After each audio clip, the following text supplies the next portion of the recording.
Hello children, I am Ammu and on Ammu and You channel today I have become Sindbad. Sindbad, Sindbad the sailor. I have come to tell you the story of Sindbad the sailor as Sindbad himself. So, hear me out. Sindbad the sailor. I am Sindbad the sailor. My father was a rich merchant. When he died, he left me a lot of wealth. But then I spent it all on good food and fine clothes. After some time, I had no money left. So I set out on a boat to explore the world. With me were my servant, Zafar, and the boat's crew. We sailed from island to island. It was exciting to visit different lands and meet all sorts of people. But one day, our captain cried out in fear, "All is lost! The wind has blown us to the island of terror. No one has ever come out of here alive." We saw an enormous giant coming towards us. He was taller than the tallest tree, and his teeth were sharper than a lion's. The giant took one large step into the water and reached our boat. He picked up our captain and gobbled him up. Then he crushed the boat with his bare hands. Everyone drowned except Zafar and me. We were swimming in the water when the giant caught us and took us with him.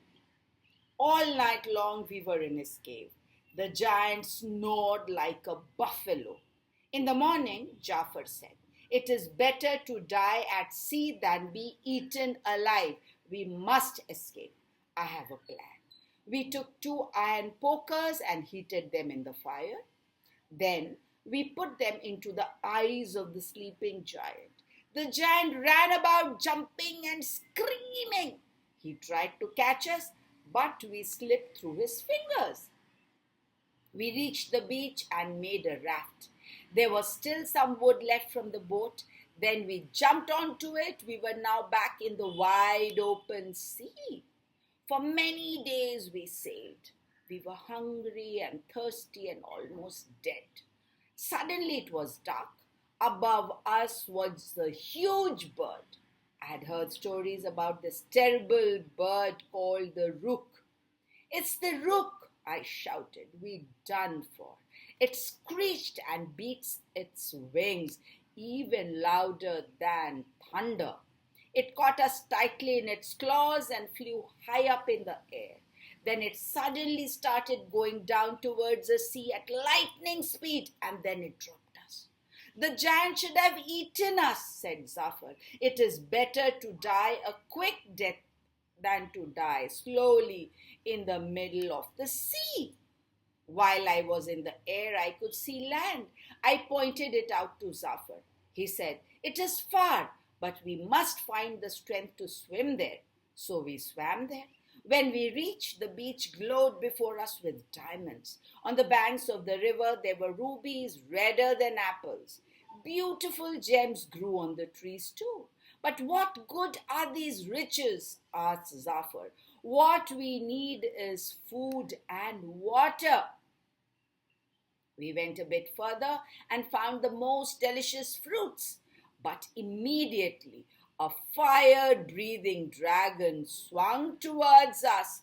It had 2 heads and roared fiercely at us. "It's all over now," shouted Zafar. "Each new monster is worse than the last one." "Run!" I shouted. "We can make it. Look, there, a cave." The dragon could not fit into the cave, so we were safe inside it. We found ourselves in a dark tunnel. While we walked, it became darker and darker, and then we could not see anything more. "We should have died in the jaws of the dragon," said Jafar. "It is better to burn alive than to die in this utter darkness." Aha! I see a tiny point of light that might be the way out. And that was the time of our escape. we were on land and we could breathe safely.